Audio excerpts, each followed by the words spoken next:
They laughed. Actually laughed.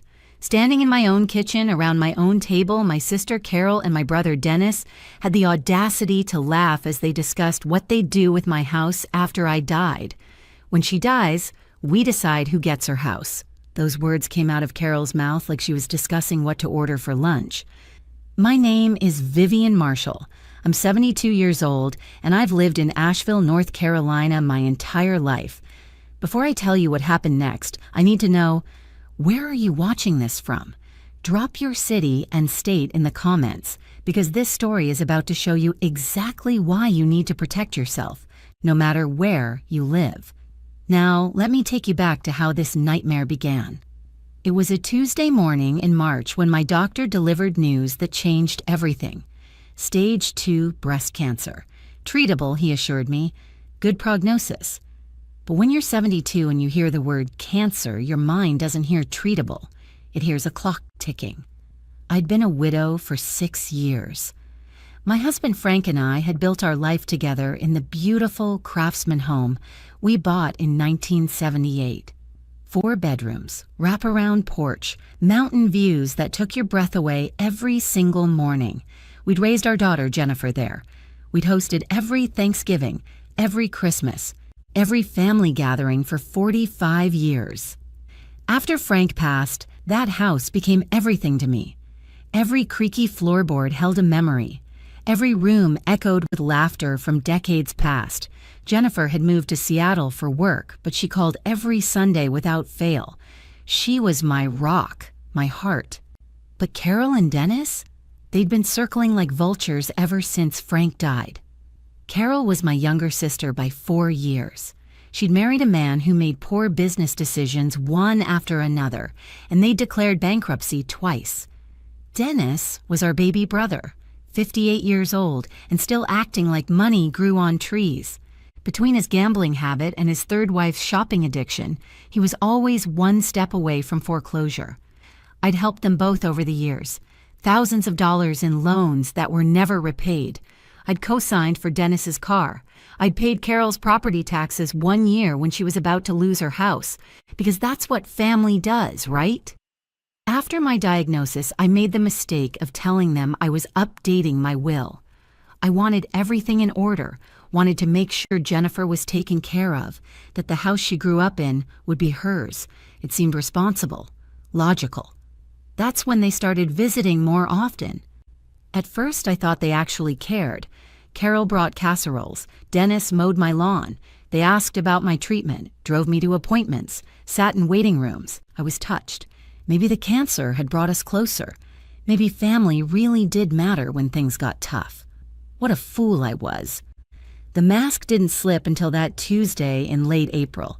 I just returned from a chemotherapy session, exhausted and nauseous. I went upstairs to lie down, but I couldn't sleep.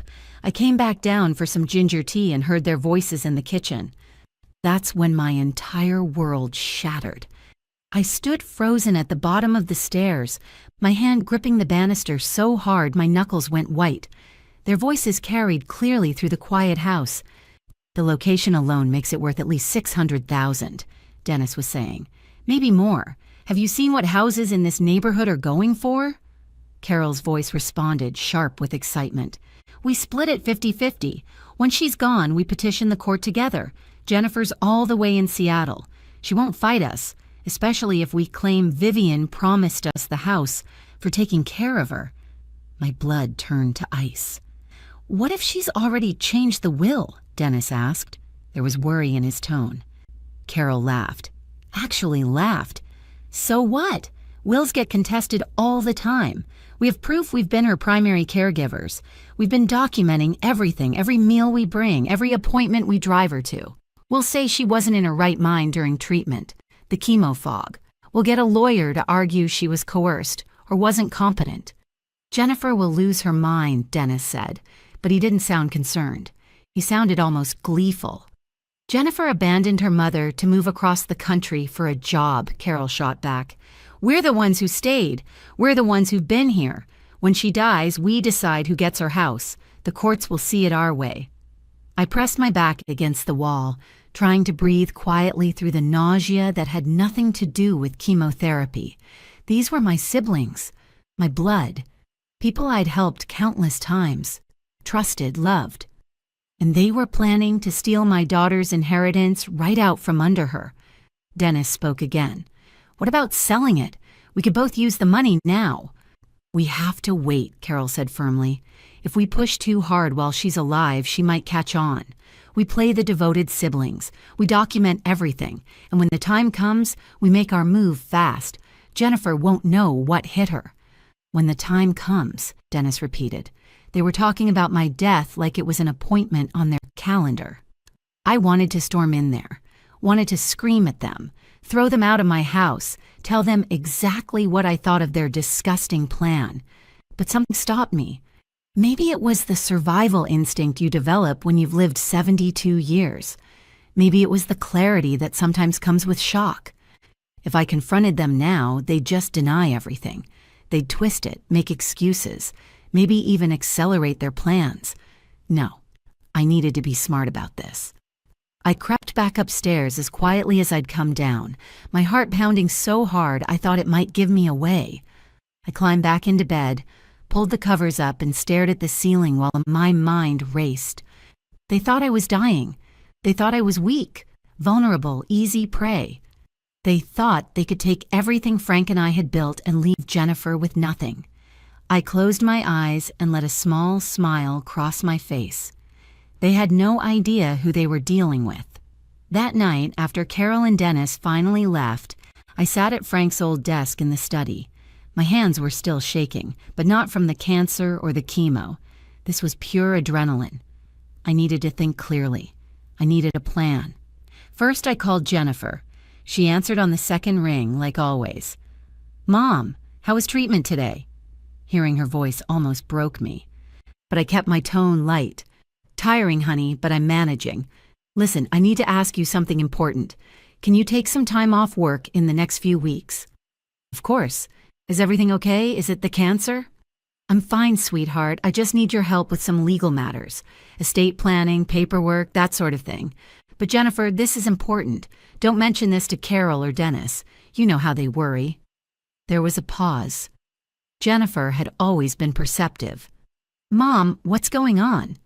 "I'll explain everything when you get here. Can you come down next week?" "I'll book a flight tonight." After we hung up, I opened my laptop. Despite what my siblings thought, I wasn't some technologically helpless old woman. I'd taken computer classes at the senior center. I knew how to research. I spent the next 3 hours learning everything I could about property law in North Carolina, estate planning, and how to protect assets from will contests. The information was overwhelming, but certain facts became crystal clear. Carol was right about one thing. Wills could be contested. If my siblings claimed I wasn't of sound mind during my illness, if they presented all their evidence of caregiving while painting Jennifer as an absent daughter, they might actually have a case. Not a strong one, but enough to tie everything up in court for years. Jennifer would spend her inheritance fighting them instead of grieving her mother. That was unacceptable. I kept reading.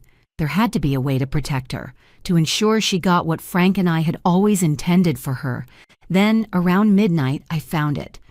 A living transfer. If I sold or transferred the house while I was still alive, there would be nothing for Carol and Dennis to contest. The property would already belong to someone else before I died. But I couldn't just give the house to Jennifer. My siblings were watching too closely now. Any direct transfer to her would raise immediate red flags. They'd claim I was being manipulated, possibly even try to challenge my competency before the transfer was complete. No, I needed something cleaner, something they wouldn't see coming until it was too late. I thought about Frank, about what he would do in this situation. He'd always been the strategic one, the chess player who thought 5 moves ahead. I could almost hear his voice. "Sometimes, Vivian, the best defense is a good offense." An idea began to form. It was bold, maybe even a little crazy, but the more I thought about it, the more perfect it became. I would sell the house, really sell it, to a legitimate buyer through proper legal channels, everything above board and documented. And Carol and Dennis wouldn't know until the deed was already done. The next morning, I waited until I heard Dennis's truck pull away. He'd started coming by every morning to check on me before I made my calls. First was Rebecca Chen, my attorney. She'd handled Frank's will and had been after me for months to update my own estate planning. "Rebecca, I need to see you today. It's urgent." Her assistant tried to tell me she was booked solid, but Rebecca picked up the line. "Vivian, what's wrong?" "I need to sell my house immediately, and I need it done in a way that's absolutely bulletproof." There was a long silence. "Come to my office at 2 o'clock. Don't tell anyone you're coming." Next, I called Sarah Edmonds. She'd been my real estate agent when Frank and I bought the house back in 1978, and she'd stayed a friend ever since. She was retired now, but I knew she still kept her license active. "Sarah, I need a favor, a big one." "Name it." "I need to sell my house fast, very fast. I need a buyer who won't ask too many questions but will pay fair market value. Can you help?" Sarah had known me for 45 years. She heard something in my voice. "Are you in trouble, Viv?" "Not yet, but I'm about to put a stop to people who think I am." "Give me until this afternoon." My last call was to my bank. I wanted to know exactly what accounts I had, what was in Frank's name, what was in mine, and what options I had for moving money around quickly if needed. By the time Carol showed up at noon with another casserole, I was ready. "You look tired," she said, studying my face as she bustled into the kitchen. "Did you sleep okay?" "Like a baby," I lied, accepting her cheek kiss. "You're so good to me, Carol." She preened. "That's what family's for." "Where's Dennis?" "He left around 9, said something about running errands." Carol set the casserole in the refrigerator, then turned with a smile that didn't reach her eyes. "I've been thinking, Viv, you should probably think about making things easier on everyone. You know, in case the cancer—" She trailed off delicately. "In case I die?" I said bluntly. She flinched. "Don't say it like that, but yes, maybe you should consider what would be simplest. For Jennifer especially. She's so far away. The burden of managing your estate from Seattle, dealing with the house, all of that. Wouldn't it be easier if Dennis and I handled things? We're right here."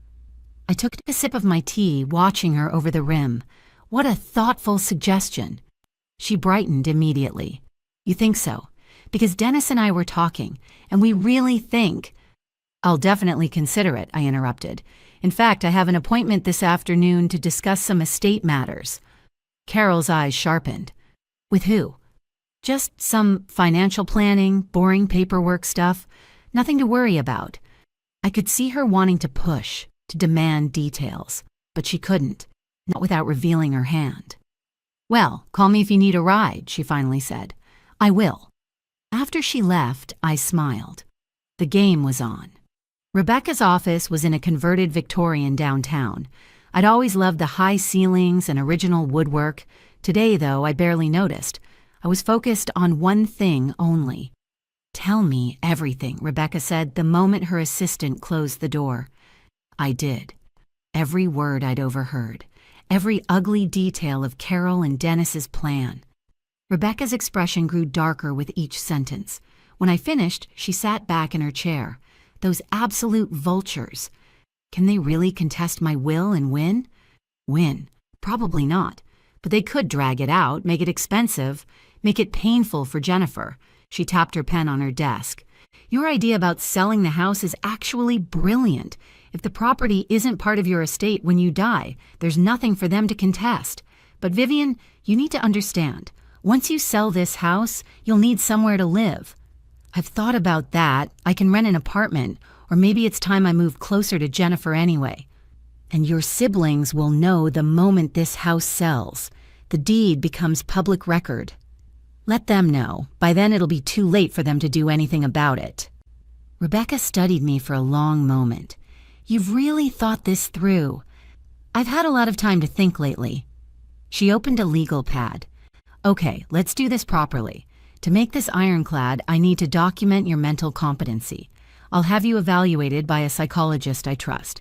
We'll get your oncologist to provide a statement that your medication and treatment aren't affecting your cognitive abilities. We'll document everything so thoroughly that even if your siblings try to claim you weren't of sound mind, they won't have a leg to stand on. How long will all this take? I can have most of it done within a week if we move fast. My phone rang. Sarah Edmonds. I'm putting you on speaker, I told her. My attorney Rebecca Chen is here. Perfect, ladies. I think I found your buyer. My nephew Marcus just moved back to Asheville from Charlotte. He's a cardiac surgeon at Mission Hospital, divorced, no kids. He's been looking for a house in your neighborhood specifically. When I told him about your place, he jumped at it. Did you tell him why I'm selling? I asked. Absolutely not. As far as he knows, you're downsizing because of your health and want to move closer to family out west, which isn't even a lie. Will he pay fair market value? I already pulled the comps. Houses on your street have been selling between $550,000 and $650,000. Yours is one of the nicest. I think we could ask $600,000 and he'd take it. He wants to see it tomorrow. My hands were trembling. This was really happening. Rebecca, I asked, can we move that fast? If he's serious and can secure financing quickly, yes. Or if he's paying cash, even faster. He's paying cash, Sarah said. He sold his practice in Charlotte. Money isn't an issue. I looked at Rebecca. She nodded slowly. Set up the showing, I told Sarah. After I hung up, Rebecca reached across her desk and squeezed my hand. You're one tough lady, Vivian Marshall. I had a good teacher, I said, thinking of Frank. Now let's make sure my daughter gets what she deserves. Jennifer flew in the next morning. When I picked her up at the airport, she took one look at my face and pulled me into a fierce hug. Whatever it is, Mom, we'll handle it together. In the car, I told her everything. She listened in stunned silence until I finished. Those absolute... She stopped herself, breathing hard. Aunt Carol and Uncle Dennis, I can't believe it. Actually, no, I can believe it. Remember when Dad died and they tried to convince you to sell his coin collection to help with expenses? I'd forgotten about that. They said it was just gathering dust. It was worth $40,000. Dad had been collecting those coins since he was a boy. Jennifer's jaw was tight.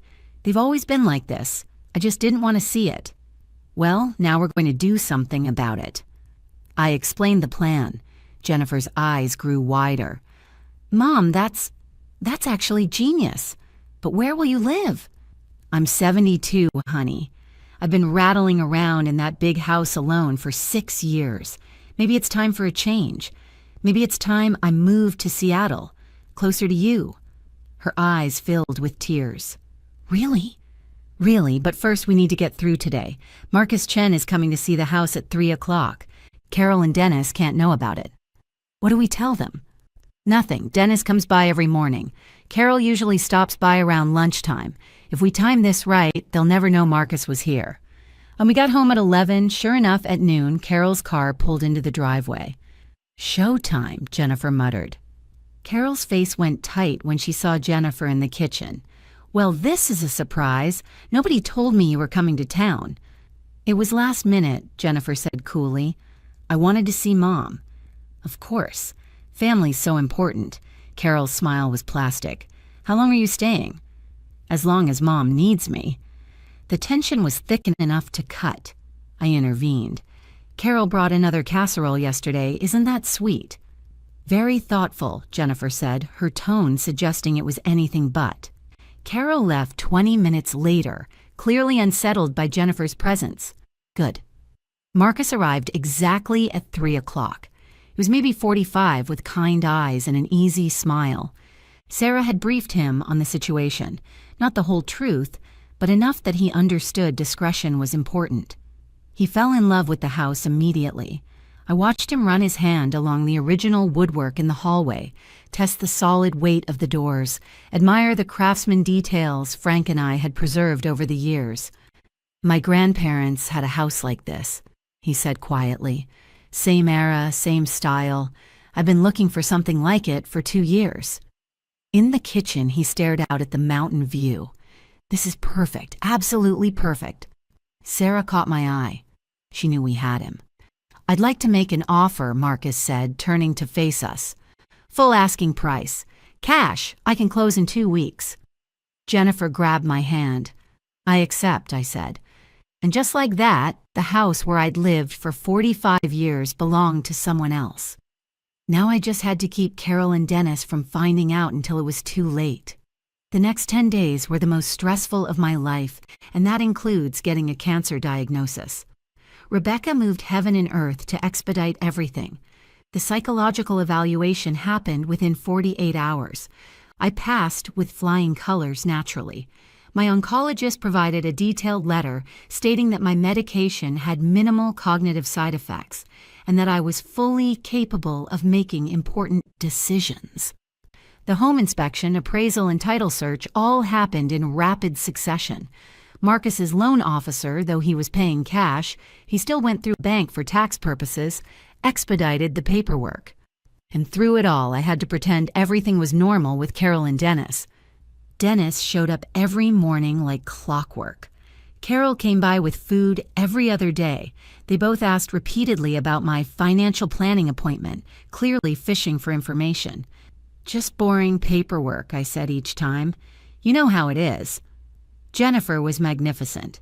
She played the dutiful daughter, thanking them profusely for taking such good care of Mom, complimenting Carol's casseroles, helping Dennis with yard work. She was so convincing I almost believed she didn't hate them. At night, after they left, we'd sit at the kitchen table and plan where I'd live, how we'd move my belongings, what we'd do with 45 years of accumulated possessions. Keep what matters. Donate the rest, Jennifer said. We'll get you a nice condo in Seattle. Walking distance to me. You'll love it, Mom. On day 8, Carol caught me packing a box in the bedroom. Spring cleaning? She asked, her eyes sharp. My heart nearly stopped. Just going through some old clothes. You know how much junk accumulates. She walked further into the room, studying the half-filled box. You're packing a lot for someone who's just cleaning out closets. The cancers made me think about things, I said carefully, about how much stuff I've accumulated, how little of it actually matters. Her expression softened slightly. Well, when the time comes, Dennis and I will help Jennifer sort through everything. Don't worry about that. When the time comes. Those words again, like my death was an approaching holiday. If you're enjoying this story and want to hear more like it, please hit that subscribe button right now. You won't believe what happens next. On day 12, Rebecca called. We're ready to close. Tomorrow at 10 a.m. Tomorrow, I breathed. Marcus will wire the funds tonight. Tomorrow you'll sign the papers, he'll sign the papers, and the house will be his. Are you ready? Was I? This was the house where Frank and I had built our life, where we'd raised Jennifer, where every room held memories I'd never get back. But those memories were in my heart, not in the walls. And more importantly, this house represented Jennifer's future, her security, everything Frank and I had worked for. I'm ready. The next morning, I told Dennis I had a doctor's appointment. I told Carol the same thing when she called. Jennifer drove me to Rebecca's office in silence. Marcus was already there, looking nervous and excited in equal measure. Rebecca laid out the papers. Let's do this, I said. And with a signature, 45 years of history became the past. The house was no longer mine. And Carol and Dennis had no idea. I waited 3 days. 3 days to let the deed record. 3 days to make sure everything was legally bulletproof. 3 days to move my most precious belongings into storage. Then I invited Carol and Dennis to lunch. They arrived within minutes of each other, both surprised to see the other. I'd told each of them I wanted to discuss something important about my estate. Jennifer was there too, which I hadn't mentioned. Carol's smile faltered when she saw her. What's this about? Dennis asked, looking between us. Sit down, I said, both of you. Something in my tone made them comply immediately. I'd dropped the frail, sick woman act. This was me, the woman who'd raised a daughter, built a life, survived losing her husband, and was beating cancer. I need to tell you something, I began. Last week I sold this house. The silence was deafening. You what? Carol finally said. I sold it. The closing was 3 days ago. The deed has been recorded. The new owner takes possession next month. Dennis's face went red. You can't do that. This is our... He stopped himself. Your what? I asked quietly. This is your house? That's not what I meant, he backtracked quickly. I just mean this is a family decision. You can't just sell the family home without talking to us. Actually, I can. It's my house. Or was. Carol had gone very still. She was the smarter of the two, already calculating. Where are you going to live? I'm moving to Seattle, near Jennifer. We've already found a lovely condo. This is Jennifer's doing, Dennis said, pointing at my daughter. She's been manipulating you, trying to get you away from us. Stop! My voice cracked like a whip. Jennifer has nothing to do with this. This is my decision, mine alone. But why? Carol's voice was pleading now, desperate. We've been taking care of you. We've been here for you. Why would you do this? I know what you said. Carol froze. What? I heard you, both of you, 6 weeks ago in this kitchen. You thought I was upstairs resting, but I came down for tea. I heard every word. The color drained from Carol's face. I don't know what you think you heard, Dennis started. When she dies, we decide who gets her house. I quoted Carol's exact words. You discussed splitting the money 50-50. You planned to contest my will, claim I wasn't competent, document your caregiving as proof you deserved this house more than Jennifer. That's not... We were just... Carol was stammering. You were just planning to steal my daughter's inheritance, I finished. Don't bother denying it. I know what I heard. Dennis stood up abruptly. You had no right to listen to a private conversation. In my own house? I had every right. I stood too, facing them both. You want to know the really sad part? I would have helped you. Both of you. If you'd just been honest, if you'd just asked, I would have found a way to help. But you couldn't do that. You had to be greedy. You had to prey on me when I was at my most vulnerable. Carol was crying now. Vivian, please. We're family. Family doesn't do what you did. Dennis found his voice first, and it was ugly. You're making a huge mistake. We'll contest this. We'll prove you weren't in your right mind. Rebecca stepped out from the study where she'd been waiting. I wouldn't recommend that, Mr. Marshall. Dennis spun around. Who the hell are you? Rebecca Chen, Mrs. Marshall's attorney. And before you threaten legal action, you should know that we've documented everything. Mrs. Marshall underwent a full psychological evaluation. Her oncologist provided a comprehensive statement about her mental competency. Every step of this sale was witnessed, notarized, and recorded. You have no case. We'll see about that, Carol said, but her voice shook. Furthermore, Rebecca continued, if you do attempt to pursue legal action, Mrs. Marshall is prepared to testify about the conversation she overheard, the one where you discussed exploiting her terminal illness. It's not terminal, I interrupted. The cancer's stage 2. My prognosis is excellent, actually. You should have seen their faces. All their planning, all their scheming, based on the assumption I'd be dead within months. And here I was telling them I was going to be fine. You lied to us? Carol whispered. I never lied. I told you I had cancer.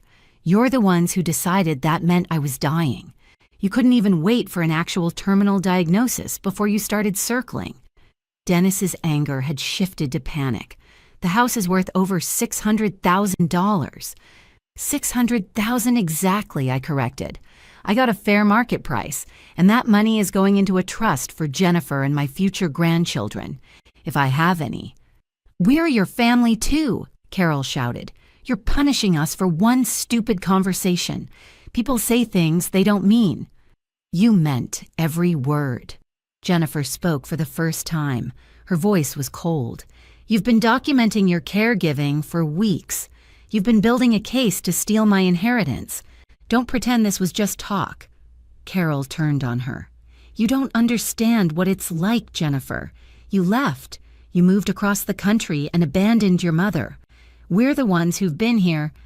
You've been here counting down the days until she died so you could cash in, Jennifer shot back. Don't you dare pretend this was about caring. I think it's time for you both to leave, I said quietly. Vivian, please. Carol reached for my hand. I stepped back. Get out of my house. Well, Marcus's house now. You have no reason to be here anymore. You'll regret this, Dennis said, his face twisted with rage. When you need help, when you're really sick, don't come crying to us. I won't, I promised. I have actual family, people who love me for me, not for what they can take from me. They left. Dennis slammed the door hard enough to rattle the windows. Carol was still crying. Jennifer came and wrapped her arms around me. I was shaking, the adrenaline finally catching up. It's over, she whispered. Mom, it's really over. Not quite, Rebecca said gently. We need to discuss one more thing. I looked at her. Your will. Let's make sure it's absolutely ironclad, and let's make sure Carol and Dennis aren't in it at all. The moving trucks came 2 weeks later. Marcus had graciously given me extra time to sort through everything, even though the house was legally his. He'd stopped by a few times during the packing. Once he found me crying in the kitchen, surrounded by boxes. Second thoughts? He asked gently. No, just 45 years of memories. It's harder than I expected. He sat down across from me. My grandmother had to leave her home when my grandfather died. She told me something I've never forgotten. She said the house was just the container. The love that filled it goes with you wherever you go. I wiped my eyes. Your grandmother was a wise woman. She'd have liked you. He smiled. And for what it's worth, I'm going to take good care of this place. It deserves to be loved. It does, and I think you'll love it. Jennifer and I packed up the essentials. Frank's photos, our wedding album, Jennifer's baby pictures, a few pieces of furniture that had belonged to my mother. The rest we donated or sold. It was liberating, actually, letting go of things that had weighed me down without my realizing it. Carol called twice. Dennis sent angry texts. I blocked both of their numbers. My oncologist was thrilled with my progress. The chemotherapy was working better than expected. My prognosis had improved from good to excellent. Your positive attitude probably helps, she said during one appointment. I thought about that. Maybe she was right. Maybe finally standing up for myself, taking control of my life, fighting back against people who'd tried to use me. Maybe all of that had given me a reason to fight the cancer too. The condo Jennifer found in Seattle was perfect. 2 bedrooms, one for me and one for guests. A small balcony with a view of Puget Sound. Walking distance to Jennifer's apartment. The day before I flew to Seattle, I drove to the cemetery where Frank was buried. I sat by his headstone and told him everything. I hope I made you proud, I said finally. I hope I did the right thing. The wind rustled through the trees. Frank always said that was how he'd communicate from beyond if he could, through the whispers of wind and leaves. I chose to believe he approved. On the plane to Seattle, Jennifer held my hand. No regrets? She asked. I thought about it, really thought about it. None, I said finally. Carol and Dennis showed me exactly who they were. I'd rather be alone than surrounded by people who see me as a bank account or an inheritance waiting to happen. You're not alone, Mom. You have me. I know, sweetheart. I've always known. 3 months later, I'm settled in Seattle. My hair's growing back curly after the chemo. I kind of like it. I've joined a book club, made friends with my neighbors, and Jennifer comes over for dinner twice a week. I heard through a distant cousin that Carol and Dennis are barely speaking to each other now. Apparently, each one blames the other for their failed scheme. As for me, I'm 72 years old. I beat cancer, I protected my daughter's future, and I'm living exactly where I want to be. They laughed when they thought they could steal my house. I smiled when I sold it right out from under them. And I'm still smiling.